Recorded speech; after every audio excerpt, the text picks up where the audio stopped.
ভারত বাংলাদেশ সীমান্তে টহল জোরদার করেছে 52 বিজিবি বিয়ানীবাজার ব্যাটালিয়ন। সীমান্ত এলাকায় চোরাচালান রোধসহ অবৈধ অনুপ্রবেশ ও বিএসএফের পুশিন ঠেকাতে সীমান্তে টহল জোরদার ও লোকবল বাড়ানো হয়েছে। একই সাথে সীমান্ত এলাকা থেকে আসা সড়কের বিভিন্ন পয়েন্টে বিজিবি 52 ব্যাটালিয়ন গত কয়েকদিন থেকে টহল জোরদার করেছে। বিজিবি 52 ব্যাটালিয়ন সূত্রে জানা যায়, বড়লেখায় সীমান্তবর্তী পাহাড়ি এলাকা শাহবাজপুর ও জুড়ি উপজেলার সীমান্ত দিয়ে পুশিনের ঘটনা নিশ্চিত হওয়ার পর বিজিবি টহল বৃদ্ধি করেছে। এ পর্যন্ত 2 সীমান্ত দিয়ে 59 জনকে পুশিন করেছে বিএসএফ। তাদের বিষয়ে জাতীয় গোয়েন্দা সংস্থার মাধ্যমে তদন্ত চলছে। বিজিবি 52 ব্যাটালিয়নের সিইও মেহেদি হাসান জানান, আগের চেয়ে সীমান্ত ও আশপাশ এলাকার গুরুত্বপূর্ণ সড়কে টহল বাড়ানো হয়েছে। দেশে যে 59 জনকে পুশিন করা হয়েছে তাদের মধ্যে 44 জনের পরিচয় শনাক্ত করা হয়েছে। এরা 3 বছর থেকে 3 মাস পূর্বে ভারতে গিয়ে বিভিন্ন কাজ করছিল।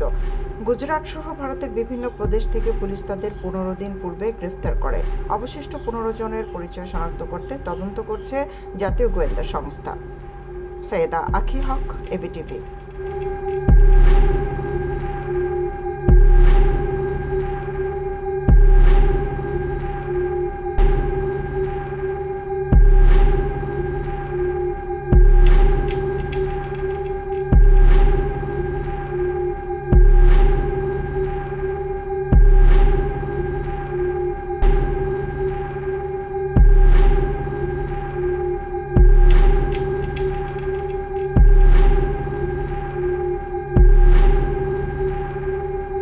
বিয়ানীবাজারে রেডি ফ্ল্যাট ভাড়া দেয়া হচ্ছে।